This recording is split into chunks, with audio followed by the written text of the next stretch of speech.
नमस्कार दोस्तों, कैसे हो आप। लॉकडाउन चल रहा है पूरे देश में। मैं दीपक कुमार महर्षि हमारे यूट्यूब चैनल विज्ञान वाला गुरु में आपका हार्दिक स्वागत करता हूं। दोस्तों, हमारा जो लेसन चल रहा था वो था ठोस अवस्था, और ठोस अवस्था का अंतिम जो बिंदु है वो है त्रुटियां। यानी किसी भी क्रिस्टल के अंदर त्रुटियां कितने प्रकार की होती है, डिफेक्ट्स कितने प्रकार के होते हैं, वो आज हम पढ़ेंगे। जैसा कि आप इसमें इधर देख रहे हो, 3 प्रकार की त्रुटियां होती है। तो पहली जो त्रुटि होती है वो होती है स्टोक्योमेट्रिक त्रुटि, यानी हिंदी में रस समीकरण मितीय त्रुटि। दूसरी जो त्रुटि होती है वो होती है नॉन स्टोक्योमेट्रिक त्रुटि, यानी अरस समीकरण मितीय त्रुटि। और तीसरी जो त्रुटि होती है वो किसी अशुद्धि के कारण होती है।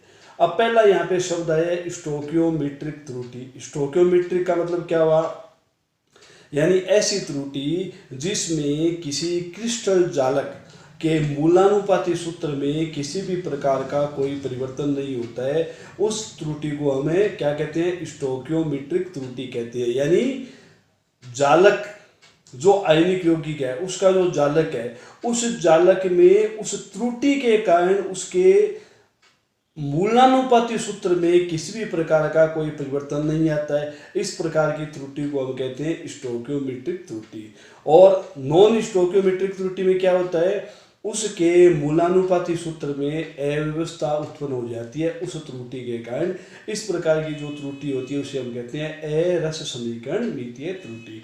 और तीसरी अपनी है, किसी भी जालक के अंदर कोई अन्य आयन उपस्थित जब हो जाता है तो उसके कारण जो उस जालक में त्रुटि उत्पन्न हो जाती है, उस त्रुटि को हम कहते हैं, क्या कहते हैं, अशुद्धि मिश्रित होने के कारण त्रुटि। चलो आगे और चर्चा करते हैं। तो याद करने की दृष्टि से मैंने यहाँ पे आपके लिए इस बोर्ड पे लिख दिया है। आप देख पा रहे हो त्रुटि के मुख्य रूप से 1, 2 और 3 प्रकार है। पहली जो त्रुटि है वो है स्टोक्योमेट्रिक त्रुटि। इसे उष्मागतिक त्रुटि भी हम कहते हैं, यानी पदार्थ को, किसी क्रिस्टलीय पदार्थ को गर्म करने के कारण प्राय ये त्रुटि उत्पन्न होती है, इसलिए इसे हम उष्मागतिक त्रुटि भी कहते हैं। दूसरी है नॉन स्टोक्योमेट्रिक त्रुटि और तीसरी है अशुद्धता की त्रुटि। अब ये जो स्टोक्योमेट्रिक जो त्रुटि होती है वो मुख्य रूप से 2 प्रकार की होती है। इसको 2 भागों में बांटा गया है। पहला इसमें है शॉर्ट की त्रुटि और दूसरा है फ्रेंकल त्रुटि। शॉर्ट की त्रुटि उन क्रिस्टल्स में उत्पन्न होती है जिनका आकार समान होता है, यानी समान आकार वाले आयन रखने वाले क्रिस्टलीय जालकों में शॉर्ट की त्रुटि उत्पन्न होती है। इसके मुख्य उदाहरण NaCl है, KCl है, सीजियम क्लोराइड है और पोटेशियम ब्रोमाइड है। ये उदाहरण बहुत सारे एग्जाम में पूछे जाते हैं, इसलिए आपको ये उदाहरण जो है वो याद रखने चाहिए। इसी प्रकार से फ्रेंकल त्रुटि है। तो फ्रेंकल त्रुटि जो है निम्न समन्वय संख्या वाले यौगिकों में होती है, और ये जो है वो समान, इनकी समन्वय संख्या जो है वो क्या होती है, उच्च होती है। शॉर्ट की त्रुटि हमेशा उच्च समन्वय संख्या वाली क्रिस्टलीय जालक में होती है, और फ्रेंकल त्रुटि किस में होती है, जिनकी समन्वय संख्या निम्न होती है। और ये जो है शॉर्ट की त्रुटि वाले यौगिक जो है वो बहुत ही ज्यादा आयनिक प्रकार के यौगिक होते हैं, और ये जो है वो कम प्रकार के आयनिक यौगिक होते हैं। फ्रेंकल त्रुटि वाले जो यौगिक है उन यौगिकों में क्या होता है, आयनों के आकार में अंतर ज्यादा होता है, उसके कारण ये फ्रेंकल त्रुटि जो है वो उत्पन्न होती है। अभी मैं आपको क्रिस्टलीय जालक बनाकर इस बात को समझाने का प्रयास करूंगा। अब हम देखते हैं नॉन स्टोक्योमेट्रिक त्रुटि। ये 2 प्रकार की होती है।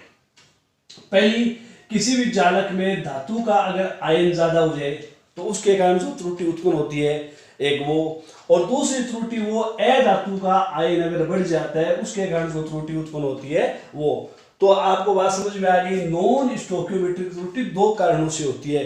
एक तो धातु का आयन अगर जालक में बढ़ जाए, यानी जो उसकी खाली जगह जो है, अंतरावकाश है, वहां पे धातु का आयन बढ़ जाए, या वहां पे अधातु का आयन बढ़ जाए, उसके कारण जो त्रुटि उत्पन्न होती है वो होती है नॉन स्टोक्योमेट्रिक त्रुटि। और इस त्रुटि के कारण हमेशा ही क्या होता है, इस त्रुटि के कारण हमेशा ही मूलानुपाती जो सूत्र है उसमें अंतर आ जाता है। और तीसरे प्रकार की अपनी जो त्रुटि है वो किसी क्रिस्टलीय जालक में, कोई भी क्रिस्टलीय जालक है, उस क्रिस्टलीय जालक में किसी आयन के स्थान पर अगर कोई अन्य आयन आ जाता है, किसी आयन के स्थान पर या खाली जगह पर कोई अन्य आयन आ जाता है तो उसके कारण जो त्रुटि उत्पन्न हो जाती है वो अशुद्धता के कारण त्रुटि उत्पन्न हो जाती है। तीनों प्रकार की जो त्रुटियां इनका हम विस्तार से अध्ययन करेंगे, चित्र बना के इन बातों को हम समझेंगे। अब हम शॉर्ट की त्रुटि के बारे में जानकारी विस्तार से प्राप्त करते हैं। क्या होती है शॉर्ट की त्रुटि? तो यहाँ पे मैंने कुछ बातें जो है वो शॉर्ट की त्रुटि के बारे में लिखी है, आप स्क्रीनशॉट ले सकते हो इसका, ताकि आपको कॉपी में लिखने में ज़्यादा सुविधा रहेगी। पहली बात है, शॉर्ट की त्रुटि में अधिक आयनिक यौगिकों में ये त्रुटि होती है। समझ में आ गई बात? जो यौगिक ज़्यादा आयनिक होते हैं, जिनमें आयनिक लक्षण ज़्यादा होते हैं, उनमें प्राय शॉर्ट की त्रुटि पाई जाती है। इनकी समन्वय संख्या उच्च होती है। समन्वय संख्या का मतलब क्या होता है कि एक धनायन को ज्यादा ऋणायन घेरे हुए होते हैं, एक ऋणायन को ज्यादा धनायन घेरे हुए होते हैं, इसे हम कहते हैं समन्वय संख्या। इनमें धनायन व ऋणायन का आकार समान होता है, यानी शॉर्ट की त्रुटि में उन यौगिकों में पाई जाती है शॉर्ट की त्रुटि जिनमें धनायन व ऋणायन का आकार बराबर होता है, लगभग बराबर होता है, और यौगिक में छिद्र युग्म बनते हैं, यानी जोड़े के रूप में छिद्र युग्म बनते हैं। ये बात मैं अभी आपको उस डायग्राम के द्वारा समझाऊंगा। यहाँ पे आप देखोगे कि एक ये जालक का चित्र है, ये जालक है, उस जालक का आपके सामने चित्र बना हुआ है। यहाँ पे M मेटल है, M का मतलब यहाँ पे धातु है, और X जो है वो है अधातु। इस प्रकार से ये क्रिस्टल जालक का चित्र बनाया हुआ है। यहाँ पे आप देख रहे हो कि धातु है, फिर अधातु है, धातु अधातु, फिर अधातु धातु, इस प्रकार से ये जालक बना हुआ है। अब इस जालक में क्या हुआ, इसको गर्म करने पर, इस क्रिस्टल को गर्म करने पर यहां से एक धनायन, ये देखिए यहां से एक धनायन इस क्रिस्टल से बाहर निकल गया, और इस जालक को उदासीन बनाए रखने के लिए यहां से एक ऋणायन भी बाहर निकल गया। तो एक धनायन और एक ऋणायन की जगह खाली हो गई। यही बात यहाँ पे लिखी हुई है कि यौगिक में छिद्र युग्म बनते हैं, यानी इसमें जोड़े के रूप में स्थान जो है वो खाली होता है, और ये जो छिद्र है वो एक दूसरे को भरते रहते हैं। जैसे यहाँ पे कोई दूसरा धनायन आ गया, धनायन आती क्या हुआ, यहाँ पे ये छिद्र फिलअप हो गया, और जहां से वो आया उस जगह स्थान खाली हो गया। ऐसे यहाँ पे एक ऋणायन जो है वो क्या हुआ, यहाँ से दूसरी जगह चला गया, और दूसरी जगह जाने के कारण ये जगह खाली होगी, और इसको भरने के लिए कहीं और से ऋणायन आके यहाँ पे भर जाता है। तो इस प्रकार से ये जो छिद्र है वो पूरे क्रिस्टल में घूमते रहते हैं। अब मान लीजिए ये जो क्रिस्टल दिया हुआ है इसका फॉर्मूला है mx, यानी यहाँ पे 1m 1x। मान लीजिए अगर किसी क्रिस्टल का फॉर्मूला ये है mx2, तो mx2 अगर फॉर्मूला है, तो अगर वहां उस क्रिस्टल से अगर ये M धातु अगर अपने स्थान से गायब होती है, यानी अपनी जगह छोड़ के अगर जाती है, तो उसके साथ X2 भी जाएगा, यानी 2 धातु भी अपने स्थान से जाएगी। तो इस प्रकार से कुल यहाँ पे कितनी रिक्तियां हो जाएगी, 3 रिक्तियां हो जाएगी। एक तो इस धातु के कारण हो जाएगी, और 2 इस अधातु के कारण हो जाएगी। तो इसलिए इस 2 को संतुलित करने के लिए 2 जो अधातु है वो अपना स्थान जो है वो खाली करेगी। यही बात यहाँ पे मैंने लिखी है। इसके उदाहरण जो है वो NaCl है, सीजियम क्लोराइड है, पोटेशियम क्लोराइड है, और पोटेशियम ब्रोमाइड, इसके जो है प्रमुख उदाहरण है। अब हम फ्रेंकल त्रुटि को जानते हैं।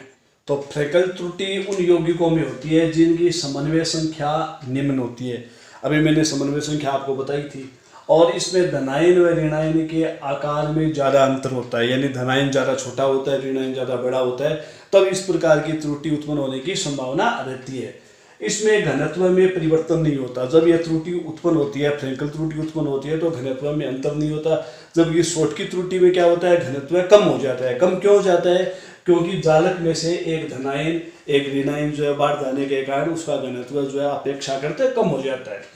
और ये जो रिक्त जो स्थान होता है, जो छिद्र होता है, जो होल होता है, वो पूरे क्रिस्टल में भ्रमण कर सकता है। और अगर किसी क्रिस्टल में बहुत ज्यादा छिद्र उत्पन्न हो गए हैं, किसके कारण? कि यहाँ से ये जो धातु है, ये धातु का जो आयन है वो यहाँ से निकल के इस अंतरावकाश में आ गया। इस अंतरावकाश में आने के कारण अगर ये छिद्र ज्यादा बढ़ गए, तो इन ज्यादा छिद्र बढ़ने के कारण जो है वो क्रिस्टल टूट भी सकता है। विद्युत का क्रिस्टल में चालन हो सकता है और पराविद्युत स्थिरांक का मान बढ़ जाता है। पराविद्युत स्थिरांक का मान क्या होता है? बढ़ जाता है। कौन सी त्रुटि से? फ्रेकल त्रुटि से। और ये जो फ्रेकल त्रुटि है इसका उदाहरण जो है वो जिंक सल्फाइड है, सिल्वर क्लोराइड है, सिल्वर ब्रोमाइड है और सिल्वर आयोडाइड है। इस प्रकार के जो यौगिक है इसमें ये फ्रेकल त्रुटि पाई जाती है। अब फ्रेकल त्रुटि उत्पन्न कैसे होती है वो इस चित्र से हम समझते हैं। ये जालक का एक चित्र दिया हुआ है। इस जालक के अंदर कोई भी धनायन जो है वो यहाँ से अपने स्थान से निकलकर ये जो अंतरा अवकाश है वहां पे चला जाता है। उसके कारण इसमें एक जगह रिक्त हो जाती है और जगह रिक्त होने के कारण ये जो त्रुटि उत्पन्न होती है उस त्रुटि को हम कहते हैं फ्रेकल त्रुटि। और लेकिन इसमें क्या है, जो जालक है वो हमेशा उदासीन बना रहता है। उदासीन क्यों बना रहता है? वो इसलिए बना रहता है क्योंकि इसमें धनायन में कमी नहीं आती। ये जो धनायन है इसमें कमी नहीं आती है। कमी क्यों नहीं आती? क्योंकि यहाँ से आयन निकल के सिर्फ अंतरावकाश में जाता है, इसके कारण धनायन में कमी नहीं आती। और धनायन में कमी नहीं आती है तो इस ऋणायन को बाहर निकलने की आवश्यकता नहीं होती है। जो ऋणायन है इसको भी यहाँ से बाहर निकलने की आवश्यकता नहीं होती। तो इस प्रकार से आपको फ्रेकल त्रुटि समझ में आ गई होगी। तो फ्रेकल त्रुटि में क्या होता है, कोई भी धनायन जो है वो अपने स्थान से निकलकर अंतरावकाश में चला जाता है और उसके अंतरावकाश में जाने के कारण उस जालक में एक प्रकार की त्रुटि उत्पन्न हो जाती है। उस त्रुटि को हम फ्रेकल त्रुटि कहते हैं। नॉन स्टोइकियोमेट्रिक त्रुटियों के अंतर्गत हम जो है निम्नलिखित त्रुटियां पढ़ेंगे। यहाँ पे जो है वो जालक के चित्र मैंने पहले से बना दिए हैं। तो सबसे पहला बिंदु हम देखते हैं। इस प्रकार की त्रुटि में क्या होता है कि कोई भी ऋणायन अपने स्थान से गायब हो जाता है। कोई भी ऋणायन क्या होता है, क्रिस्टल से बाहर चला जाता है और उसके स्थान पर कोई इलेक्ट्रॉन आ जाता है। उसके स्थान पर क्या आ जाता है? इलेक्ट्रॉन आ जाता है और उस इलेक्ट्रॉन के कारण उस क्रिस्टलीय जालक में एक विशेष रंग का प्रदर्शन होता है। तो उस विशेष रंग का जो कारण है वो ये इलेक्ट्रॉन होता है और इसे हम कहते हैं एफ केंद्र या रंग केंद्र। तो जब NaCl लंबे समय तक धूप में पड़ा रहता है तो उसका रंग पीला हो जाता है। तो उसके रंग में परिवर्तन का मुख्य कारण यही होता है कि वहां से क्लोरीन जो है वो जालक से बाहर चली जाती है और यहाँ पे एक जो है वो इलेक्ट्रॉन आ जाता है। उसके कारण जो है वो इस जालक में जो त्रुटि उत्पन्न होती है वो त्रुटि कौन सी त्रुटि हो गई? वो हो गई आपकी नॉन स्टोइकियोमेट्रिक त्रुटि होगी। क्यों हो गई? क्योंकि इसके मूलानुपाती सूत्र में जो है वो परिवर्तन आ गया। इसी प्रकार से KCl का नीला रंग होना इसी प्रकार की त्रुटि का जो है वो एक उदाहरण है।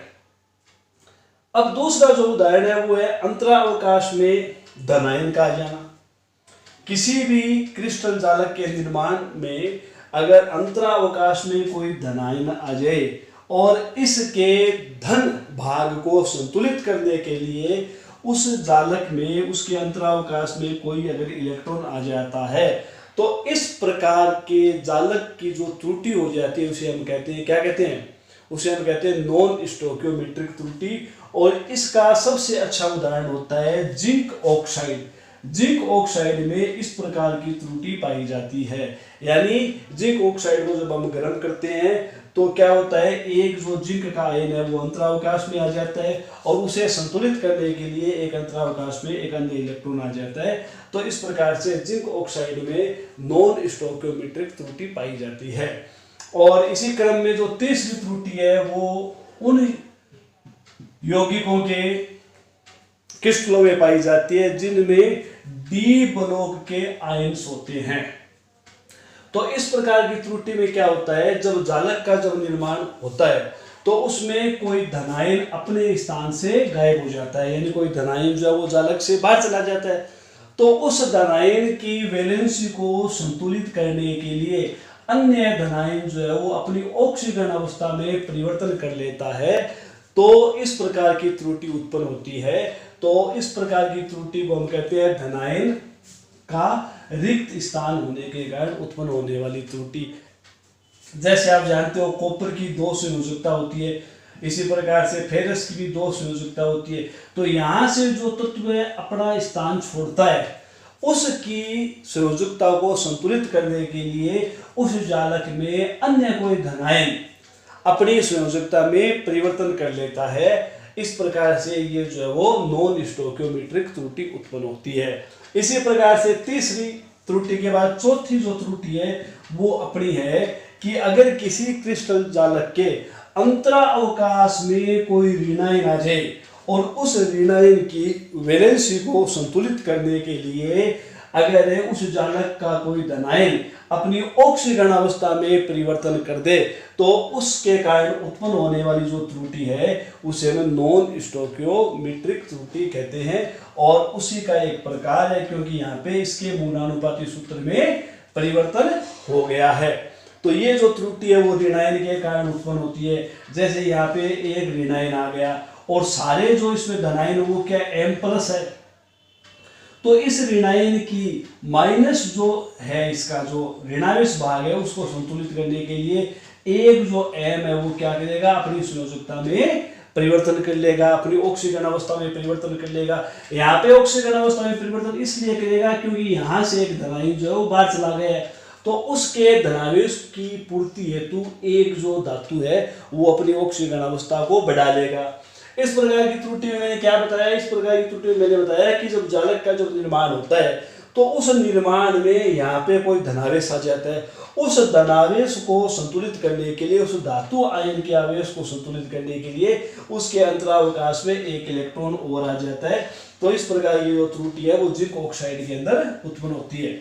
और सबसे मैंने पहला क्या बताया था कि किसी भी क्रिस्टलीय जालक में जैसे NaCl है, KCl है, इस प्रकार के जालकों में क्या होता है कि ऋणायन जो है, जो हेलोजन परमाणु है वो अपने स्थान से बाहर चला जाता है और उसकी जगह एक इलेक्ट्रॉन आ जाता है और इसके कारण जो त्रुटि उत्पन्न होती है उस त्रुटि में F केंद्र उत्पन्न होता है और उस F केंद्र के कारण ये जो आयन्स है वो विशेष प्रकार का रंग जो है वो प्रकट करते हैं। अपने यहाँ जो अंतिम जो त्रुटि का प्रकार है उसमें अशुद्धियों के मिश्रण के कारण, उसका डायग्राम मैंने यहाँ पे बना रखा है। यहाँ पे आप डायग्राम में देख रहे हो कि यहाँ पे धातु का जो कोई आयन है वो बाहर चला गया। अब वो बाहर क्यों चला गया, वो इसलिए चला गया, मान लीजिए ये क्रिस्टल NaCl का क्रिस्टल है और इस NaCl के क्रिस्टल में इस सोडियम की जगह एक जो है वो SR आ गया है, यानी स्टांशियम आ गया है। तो आप जानते हो स्टांशियम की संयोजकता कितनी होती है, 2 होती है। तो यहाँ पे स्टांशियम की संयोजकता 2 हो गई तो एक संयोजकता ज्यादा हो गई। उस एक संयोजकता ज्यादा को कम करने के लिए यहाँ से एक धातु आयन जो है वो बाहर चला जाएगा, यानी एक सोडियम आयन बाहर चला जाएगा। तो ये एक जगह खाली हो जाएगी। इस खाली जगह के कारण उत्पन्न होने वाली जो त्रुटि है उसे हम कहते हैं अशुद्धता के कारण क्रिस्टलीय जालक में त्रुटि उत्पन्न होना। यानी उस जालक में उसकी मूल जो धातु है उस धातु की जगह अधिक ऑक्सीकरण अवस्था वाली कोई अगर अन्य धातु आ जाती है तो उसकी अतिरिक्त धनावेश को संतुलित करने के लिए जो मूल धातु है उसको बाहर जाना पड़ता है और उसके कारण क्रिस्टलीय जालक में जो त्रुटि उत्पन्न होती है उसे हमें अशुद्धता के कारण, अपमिश्रण के कारण उत्पन्न होने वाली त्रुटि कहते हैं। इस प्रकार से दोस्तों आज आपने क्रिस्टलीय ठोस में त्रुटियों के बारे में अध्ययन किया और जो अपना जो 12th क्लास का जो पहला जो पार्ट है, पहले पार्ट का नाम है सॉलिड स्टेट, उसका ये अंतिम बिंदु था और इन पर आधारित जो न्यूमेरिकल है वो आगे आने वाले वीडियो में मैं आपको कराऊंगा। आज के लिए इतना ही। जय हिंद, जय भारत।